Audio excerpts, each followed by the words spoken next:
ሰላም ጤና ይስጥልን የዘጋቢ ሚዲያ ቤተሰቦች በያላችሁበት ሰላማችሁ ይብዛ። ሰሞነኛ መረጃዎችን ይዘንላችሁ መተናል። ዘጋቢ ሚዲያዎች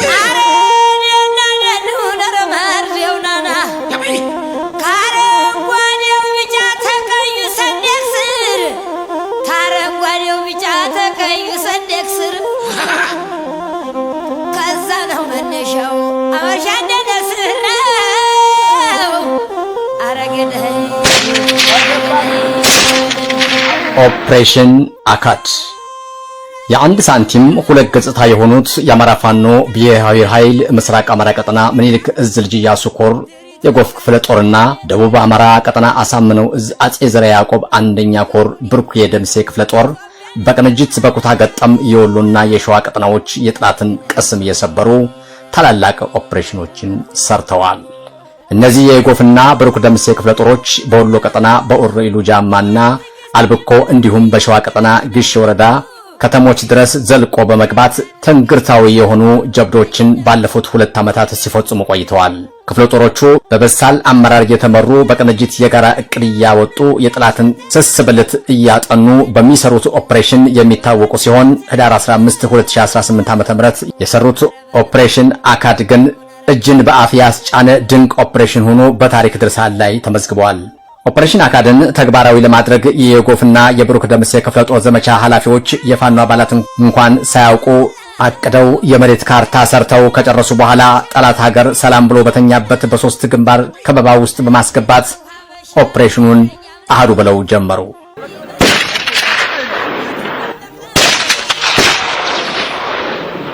በዚህ አስገራሚ ኦፕሬሽን የየጎ ክፍለ ጦር ቃኞችና 2 ሻለቃዎች በ2 ግንባር አስደማሚ ጀብድ ሲፈጽሙ የብሩክ የደምሴ ክፍለ ጦር 1 ሻለቃ ደግሞ ፊት ለፊት በአካድ ግንባር በመግባት የጥላትን ምሽግ ደረማምሶታል። ብሩክ የደምሴ ክፍለ ጦር እንግዲህ ያው አነሳሳችን ከ6 ነው የተነሳ ነው። 6 ሆነን የጀመርነው ከዛ ጀምሮ ብዙ ፈተናዎችን ብዙ ተግዳሮቶችን አልፈን ሻምበል ሻለቃ ከዛ በኋላ ብርጌድ ሆነን ወደ አጼ ይኩኖ አምላክ ክፍለ ጦር ታቅፈን ከዛ በኋላ እንግዲህ የሰው ኃይላችንን ግዙፍ በማድረግ ያለንን ኦፕሬሽን ከተለያዩ አሃዶች ጋር በመስራት ትጥቅና ተተኳሽ በማሟላት አሰልጥናን በማስታጠቅ ክፍለ ጦር ልንደርስ ችለናል። ክፍለ ጦሯ በጣም ግዙፍና አይበገሬ ብዙ ግዳጆችን የምትወጣ ሰፊ ወረዳዎችን የያዘች ከጃማ ጀምሮ ወደ ወሎ ብትሄድ ከወረኢሉ እስከ መንዝ መሃል ሜዳ ድረስ እነኚህን ወረዳዎች የምትንቀሳቀስበት ኤሪያዎች ናቸው። እነኚህ ወረዳዎች በብሩክ የደምሴ ክፍለ ጦር ኦፕሬሽን እየተሰሩ ክፍለ ጦሯ ለዚህ ግዙፍ ክፍለ ጦር እንድትበቃ ሆናለች ማለት ነው። ብሩክ የደምሴ ክፍለ ጦርና የጎፍ ክፍለ ጦር በአንድ ላይ ባደረጉ ልዩ ኦፕሬሽን በጠላት ላይ ብዙ ቁሳዊና ሰብአዊ ጉዳቶች ያሳድረናል። ይህ የብሩክ የደምሴ ክፍለ ጦርና የጎፍ ክፍለ ጦር ይህን እቅድ ስንነድፍ ዛሬ የመጀመሪያችን አይደለም። የብሩክ የደምሴ ክፍለ ጦርና የጎፍ ክፍለ ጦር ሁለቱም ተመጋጋቢ ክፍለ ጦሮች በመባል ነው የሚጠሩት። በጠላት ላይ ጠላት በተከማቸበት ጠላት ባለበት ቦታ ላይ ልዩ ኦፕሬሽን በመስራት በወረኢሉ በግሼ በየአቅጣጫው ያሁኑ ብቻ ሳይሆን ካሁንም በፊት በየአቅጣጫው ጠላትን በየአቅጣጫው በማንበርከክ ብሩክ የደምሴ ክፍለ ጦርና የጎፍ ክፍለ ጦር ይህን እቅድ ዛሬ የመጀመሪያቸው ሳይሆን ብዙ ጊዜ ነድፈው ብዙ ጊዜ ልዩ ኦፕሬሽን ሰርተው አስደማሚ ስራ በማስመዝገብ ብዙውን ጊዜ ይታወቃሉ። እሺ ብሩክ የደምሴና የጎፍ ክፍለ ጦር ያው የአንድ ሳንቲም ሁለት ገጽታ ናቸው። ያው እንደ አሃድ መባል እንችላለን። ምናልባት በሚኒሊክ እዝና በደቡብ አማራ ቀጠና ነው እንጂ ልዩነታችን ባሳመነው እዝ። ከዛ ውጪ እያንዳንዱን ኦፕሬሽን ከትንሽ ከትልቅ ከጎፍ ክፍለ ጦር ጋር ብሩክ የደምሴ አንድ ጋር ነው ስንሰራ የነበር ነው። በተለያየ ወረኢሉ ስንንቀሳቀስ በወረኢሉ ደጋፊ ኃይሎች ናቸው ከኛ ጋር አብረው ግንባር ገቢ ናቸው። አሁን በቅርቡ እንኳን ወረኢሉን በተቆጣጠርንበት ሰዓት እንደዚሁ ከጎፍ ክፍለ ጦር ጋር ነው አብረን የገባ ነው። በተለያየ አጋጣሚ ወረኢሉ እና አልብኮ የትም ግሸም ስንመጣ የትም ተነጣጥለን ገብተን አናውቅምና እነዚህ ሁለቱ ክፍለ ጦሮች በቅንጅት በአልብኮ ወረዳ በአካድ በፋርሴና በነጋሽ ግንባር በሰሩት ኦፕሬሽን የብልጽግና የጥፋት ቡድን ምሽግ ተደረማምሶ ጠላት ላይ ከባድ ሰብአዊና ቁሳዊ ኪሳራም ደርሷል። የመጀመሪያ የብሩኬ ደምሴ ክፍለ ጦር አንድ ሻለቃና የጎፍ ክፍለ ጦር ሳተናው ሻለቃ፣ መብረቅ ሻለቃ እና የጎፍ ክፍለ ጦር ቃኞች ባንዲ ጋር በመሆን ይህንን ለ3 ዓመት ጠላት መሽጎበት የነበረውን ካምፕ በመስበር ተጠላት ካምፕ ላይ በመድረስ የጠላትን ካምፕ በማቃጠል ብዙ ቁሳዊና ሰብአዊ ጉዳቶች አሳድረዋል። እነዚህ ሰብአዊ ጉዳቶች የመጀመሪያ 11 የሚደርሱ የሞቱ የአድማ ብተና የሚኒሻ የፖሊስ አባላቶች አሉ። እንደገና ብዙ የተማረኩ ከ35 በላይ የተማረኩ የአድማ ብተና ሚሊሻ ፖሊስ አባላት አሉ። አሁንም የብልጽግና አባላት ማለት ነው።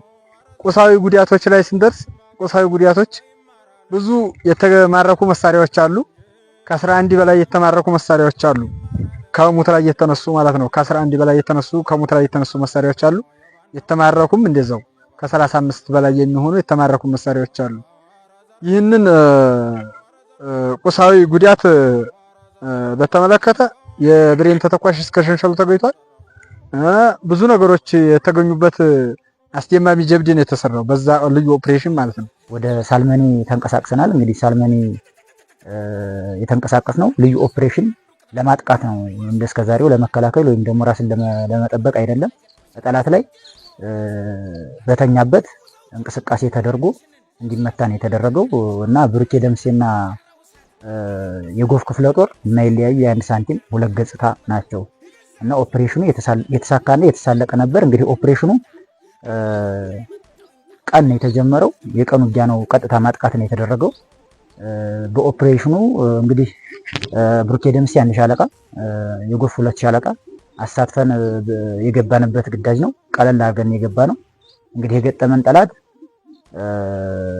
ባላወቀበት ባልሰማበት ድንገት ቅጽበታዊ ማጥቃት ነው ያደረግንበት። በዛ መሃል እንግዲህ እኛን መቋቋም ሲያቅተው ወደ ኋላ ወደ ወረዳው የተመለሰ ሲሆን የኛም ሄደው ምሽጉን ገብተው ምሽጉን ደርምሰው በማቃጠልና ምሽጉን በመቆጣጠር የነበረውን ምርኮኛና ቁስለኛ ይዘው ወደ ኋላ እየወጡ ኦፕሬሽኑ አልቆ እሱም ኃይል ከደሴ አካባቢ እየጨመረ በነበረበት ሰዓት እኛ እየተመለሱ ነበር። በዛ መሃል እንግዲህ ያው መንግስት ምርኮኛ አለ እንዳይባል ወይም ደግሞ ምርኮኛ ተይዞብኛል እንዳይባል በዛ አጋጣሚ እንግዲህ ምርኮኛው ላይ የድሮን ጥቃት ነው የፈጸመው። የተረፉት ተርፈዋል። ሕክምና እየተደረገላቸው ነው። እናንተም አይታችኋቸዋል። ያልተረፉትም ያው እንግዲህ እዛው አመድ ሆነው ቀርተዋል ማለት ነው። ስለዚህ በዚህ ልክ ነበር። ይሄን ይመስላል ኦፕሬሽኑ። በኦፕሬሽን አካድ በብልጽግና ተላላኪ ባንዳ የአድማ ብተናና የሚሊሻ አባላት ላይ የደረሰ ጉዳት ከባድ ሲሆን ድል ቀንቷቸው ከመደምሰስ ተርፈው በምርኮ የተያዙ በነበረን ቆይታ የአድማ ብተና አባላት በግዳጅ የቀን ስራ ከሚሰሩትና ለገበያ ከመወጡ ታፍሰው የገቡ እንደሆኑ ማረጋገጥ ተችሏል። እዛ ታፍሰን ትንገባማ መጀመሪያ እኛ እናቅም ከዛ ግቡት ይሉን በዱላት ያስገቡን ገባ። ይሄ ነገር ምንድነው እያለ እኔ ራሱ አላቅም ምን ይሁን ከዛ ነው ወዲያ ማሰልጠኛ ተገባሁ በላይ እያደር ገባኝ። ይሄ ለካ ብልጽግና ነው ያስገቡን እንደዚህ እየደበደቡ አለን። ገባን አሰለጠኑ። ጎጃም እንትና ብር ሸለቆ 34ኛ ዙር ሰኔ የገባሁ በሰኔ ነው። የገባሁ 2017 ነው። የወጣሁት ደግሞ 2018 ጥቅምት 19 ወደዚህማ ያው ኮድ ያለ ትንሰጥ 69 ኮድ የሚባል አለ። ከዛ ይዘው መጡ። ከዛ እዛ አስገቡን። ከዚህ ደሴ ተቀበሉ። ተደሴ ደግሞ ሳልመኔ ወረዳው ተቀበሉ። ከዛ ሁሉንም ጨረስን። እንደዚህ ፖለቲካ እንደዚህ አድርጋችሁ አይዟችሁ እንዲያፈሩ ተዘነገሩን። ከዛ ደግሞ እየተዘውን ጉጉፍቱ ወጡ። እንደሰው ጉጉፍቱ ወጡ። ተጉጉፍቱ ደግሞ 5 ቀን ነው ምናምን እንደቆየሁኝ ከዛ መልሰው ወደ አልቡኮ መጡን። አልቡኮ ደግሞ 10 ቀን ተቀመጥን። ከዛ አልቡኮ 10 ቀን ተቀመጥን። ከዛ ትናንትና ሰኞ ዕለት ወዲህ ኬላ ጥበቃው እንትን ጋር እሱ ጋር ይዘው መጡ። ይሄ ችግር ተፈጠረ። ችግሩን ያ አልሰማሁም አላየሁም። አመራሮችም ሲያወሩ አልሰማሁ። ጥይት ተኮስ ብቻ ነው የሰማሁ። ጥይት ተኮስ ምንድን ነው የሚተኮሰው? ጥይቱ ትላቸው ፋኖ ላይ መጥቶ ነው የሚተኩሰው። ምንድን ነው የምናደርገው? እዛ ቁጭ አልኩኝ ምሽጌ ላይ። ተዛ ቁጭ እንያለን። ከዛ ሁሉም ጥሎት ይወጡ። እኛም ደግሞ ለህይወታችን ትንፈራ ወደ ቴት እንወርድ ታታያሉ። ታታይ እኔ ስር ያለውን ጓደኛ መተውና እዛ እኔን መተይ ልይቱ ከዛ ነው ዲቃልኩኝ ቀስ ብዬ ፎቃልኩና ቤት ውስጥ ገባሁና ይመጣል ልጁ እዛ አለሁ ተቀምጫለሁ እንዳትመታ እየልስጣልኩኝ እጁን ሰጠው ከዛ ይዞ ወጣ እዛ መጡኝ መኪና ደረሱኝ ይዘው ይመጡ እዛ እሺ ስሜ ማርታ ደጉ ይባላል የመጣሁት ከማከለ ጎንደር ነው የአድማ ብተና ሀዶ ደግሞ 24 ያሻለቃ እንግዲህ ከአድማ ብተና ስንገባ በገበያ ወቅት ፈሳለ በፈሳ ነው የገባሁት ነው ገበያ ላይ ነበርና በገበያ ላይ ምክንያት ከገጠር ወደ ገበያ በምንሄድበት ሰዓት ግዳጅ አለ በዛ ገባ ከዛ በግዳጅ ከገባን በኋላ ሁሉም ገብተናል ወደ ስልጣና ገባን ከስልጣናው ከወጣን በኋላ ትምህርት ተምረን ወደ አህዱ ጋር ተቀላቀልን ከአህዱ ጋር ተቀላቀልን በኋላ ያው ስራ ከጀመረን 7 ወር ሆነናል ከስልጣና ወጣን ማለት ነው ከዛ ምክንያት በተራራ እንኖራለን ከተራራ ያው ተራራ ያለ አካዲ ተራራ ያለነ ያው አጋጣሚ ሆነና ተኩስ ተከፈተ እዛ ተኩስ ሲከፈት ያው መሃል ላይ ተቆርጠን ስለነበርና አንድ ቦታ ብቻ ነው ማውጫ ያለው ያው ሁሉም ወጡ የተወሰኑ ልጆች ቀረን የተወሰኑ የቀረነው ልጆች የሞተም አለ የተማረክንም አለ በመርኮ ተይዘን ያው ከፋኖ ጋር አለና እሺ እኔ ምረቱ ቢምር ገብረ መስቀል ባለው ከሰሜን ወሎ ሰቆጣ ነው የመጣሁትና እዛ ራያ ቆቦ ላይ ስራ እየሰራሁ ያለ ያው ቤተሰቦችን በጣም ደካማ ናቸው እነሱን ለማገዝ ትንሽ ያው ክረምትና ለጨው በርበሬ ምናምን በሸቂ ወደ ቤተሰቦች ይሄዳለሁ ስል ያው እዛ ከበው ያዙን 10 ሰዓት አካባቢ ያው አላሰብነውም ጦር ተጀመረ ውጊያ ተጀመረ ከዛ እኛ እየተዋጉ ያሉ ግን እኛ አጋጣሚ ዋርድያ ቦታ ወጥተን ነበር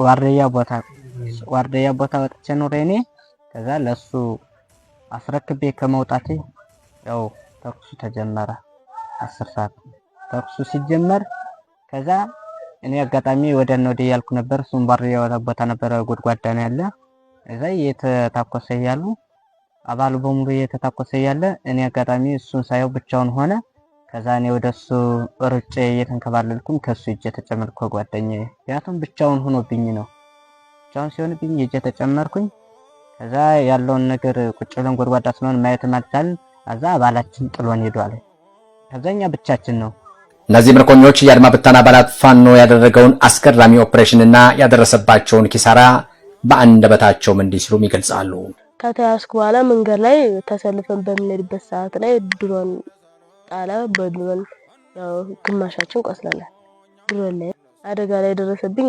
ከግሬ ማለት ነው ሙሉ ግሬ ከዛ ሙሉ እንግዲህ አደጋ ደርሶብኝ የድሮን አደጋ ደረሰው ሴቷ ላይ ነው አዎ እኔ 3 ሆነው እኔ መጀመሪያ ነው ወጡኝ ገና እንዴት ተመተፈኝ ማለት ነው እነኛ ለቀው ሲወርዱ እኔ እንዴት ተመተፈኝ እጄ እንደሰጠፈኝ ይሄን ይዛችሁ ወጣችሁ መኪናው ድረስ አውጣሉ 3 ይዘው 3 ሆነው 2 ሲብል ደግሞ አንተናሉና ባልጋ ይዘው ይወጡኝ እዛ ደረሱኝ ምርኮኞቹ እጅ ከሰጡ በኋላ የፋኖ አባላት ያደረጉላቸውን እንክብካቤም በዚህ መልክ ይገልጻል ያደረገልኝ እንክብካቤ እስካሁን ድረስ ምርጥ ነው እንክብካቤ ምንም ግልምጫም ዱላም ምንም የተደረኩ ነገር የለም ይኸው እዚህ ደረስኩኝ ይኸው አሁን ምግብም እየመጣ እየበላሁ ምሳ መጥቶልኛል ራት መጥቶልኛል ቁርስ መጥቶልኛል ይበሉ እንክብካቤው ምርጥ ነው ደግሞ ተንክብካቤ በልጥ ደግሞ ሐኪምም ማስገብተው የዋለ ገንዘብ ምንም ነገር ደሞዝ ራሱ ለኛ ታይገባልን የምሰጠው ብር የለኝ እዛ አስገብተው አሳክመውኛል በጣም ነው የማመሰግነው ያው እንግዲህ ከተመታው በኋላ ፋኖ ይዞኝ ሆስፒታል ላይ ህክምና በተከታታይ ያስከታተሉ ነው ያለው ሁሉ ነገር የሚያደርጉትን ያደረጉልኝ ነው ያለና አማራጭ እጅ ብቻ መስጠት ነው አልተኮስንም አላልን ምክንያቱም ታፍነናል እጅ ሰተን ሰላማዊ መሆን ፈልገን ነበር ግን እንደዛም ብሎም ከፋኖች ገባን 12 ሰዓት ፋኖም ይዘውን መጡ ያደረጉን ነገር የለም ምግብ ነው እንደ በቃ ያው እንደ ቤታችን ማለት ነው የሰጡን እንደ እናት እንደ ወላጅነት አባታችን ማለት ነው የተንከባከቡን ያው ምን ያደርጋል እንደዚህ የገባችሁበት ምክንያት ብለው ጠየቁን አስረዳናቸው ተራደተው እነሱም ያለውን ነገር በቀና መንገድ ነው ወሰዱት በብልጽግና እኩይ ሥራ የአማራ ህዝብ እርስ በርስ ከመጨፍጨፍ ወጥቶ ዋነኛ የአማራ ህዝብ ጠላት የሆነውን የብልጽግና ስርዓት ማስወገድ ወቅቱ የሚዋጀው ተግባር ነው ያሉት ምርኮኞቹ ከብልጽግና ጎን ላሉ የጸጥታ አካላቶች የፋኖን ትግል እንዲቀላቀሉ መልእክት አስተላልፈዋል። እንግዲህ ከቻላችሁ ወደኛ ብትመጡ ወደዚህ ከማማርካችሁ ከምትመጡ በሰላማዊ መንገድ እናንተ ከቻላችሁ መምጣት ካልቻላችሁ ደግሞ ወደ ሀገራችሁ እናታችሁ እናት አባታችሁ መሄድ በሰላም መኖር ማለት ነው። ስማ እንዲገቡ እኔ እንደራሴ እንዲገቡ ፈቅዳለሁ። ግን እኔ አሁን እኔ ብናገር እዛውን የሆነ በፖለቲካ የሚያምኑ ልጆችም አሉ። እዛውን በፖለቲካ እያመኑ አንወጣም የሚያሉ ደግሞ እንደዚህም ሆኖ እኔን እያዩ እዛ ደግሞ የተሰዉትን ጓደኞችን እያዩ አሁን ይበልጥ ደግሞ ከኔ በላይ የሚበልጥ እየሄዱ ይመጣሉ ብዬ ነው የማስበው። ከዛ ተስራ ውስጥ ወጥተው ወደ ጓደኞቻቸው ተቀላቅለው ለሀገራቸውና ለሕዝባቸው ቆመው ቢታገሉ ይሻላል ብዬ ነው የምመርጠው። የብልጽግና ስርዓት ህጻናትን ከትምህርት ቤት ገበታና የቀን ስራ ከሚሰሩ አፍሰው በመውሰድ ወደ ጦሩ እየማገደ ዓለም አቀፍ የጦር ወንጀል እየፈጸመ ነው ያሉት የጎፍና የብሩኬ ደምሴ ክፍለ ጦር ዘመቻ መሪ ለአማራ ህዝብና ለጸጥታ አካላት ይሆናል ያሉትን መልእክትም አስተላልፈዋል። ብዙ የአድማ ብተና አባላት ከገበያ ከስራ መስካቸው ላይ ከስራ ቦታና ከትምህርት ገበታቸው ላይ እየታፈኑ ወደ ስርዓት ወደ ጨፍጫፊው ስርዓት አፍኖ በማስገባት ብዙዎቹ እየሞቱ ብዙዎቹ እየቆሰሉ ይገኛሉ። ግን ይሄንን ቤተሰብ በየአቅጣጫው በተለይ ከ11 ዓመት በላይ ያሉ ህፃናቶች ከ11 ዓመት በላይ 18 ዓመትም እንኳን ያልሞላው ነው እያገኘን ያለ ነው። በዚህ በጦርነት ላይ እያገኘነው እየማረክ ነው እየገደል ነው ያለው። ይህ የስርዓት አንዱ ተጋሪ 18 ዓመት ያልሞላው ህፃናት ነው ከ11 ዓመት በላይ እስከሆነ ድረስ በገበያ ቦታ ላይ በስራ መስካቸው ላይ እየታፈኑ ስለሆነ ይህን ቤተሰብ ቢያንስ መታገል ከቻሉ ይታገላሉ፣ መታገል ካልቻሉ ወደ ቤተሰባቸው የምናቀላቅልበትን መፍትሄ ስለሚፈልግ የአማራ ፋኖ የወጣው ለአማራ ህዝብ ነው። ለአማራ ህዝብ እስከሆነ ድረስ እኛ እነሱን የሆነ ነገር ስለማናደርግ በዚህ ስርዓት ውስጥ ተገይተው ህይወታቸውን አካላቸውን ብዙ ነገሮችን ከሚያጎሉ ወደ አማራ ፋኖ የሚቀላቀሉበትን መፍትሄ ቤተሰብ ቢያመቻችላቸውና ቢመጡ የአማራ ፋኖ ምንም አይነት ድርጊት ምንም አይነት ነገር እንደማያካሂድ ይህንን መልእክት ላስተላልፍ እፈልጋለሁ። ለአድማ ብተና፣ ለሚኒሻ እንዲሁም ለፖሊስ በየትኛውም የመንግስት የጸጥታ አካል ውስጥ ያላችሁ የጸጥታ አካሎች የአማራ ፋኖ ግዙፍ ድርጅታዊ መዋቅራዊ ስትራቴጂክ ነድፎ እየተዋጋ ይገኛል። በዚህ ውጊያ ደግሞ ብዙ ምርኮኞችን እያያችሁ ነው። ተማርኮ አንገት ከመድፋት ተማርኮ ከማዘንና ከመቆዘም ወደ አማራ ፋኖ ብትቀላቀሉ ከዚህ በኋላ የማይቆም ትግል ስለያዝን ለዛ አንገታችሁን ከምትደፉ እኛ ጋር መታችሁ እኛ እየማረክናችሁ አንገታችሁን ከምትደፉ አስቀድማችሁ እኛን ብትቀላቀሉ የሚል መልእክት ነው ያለው።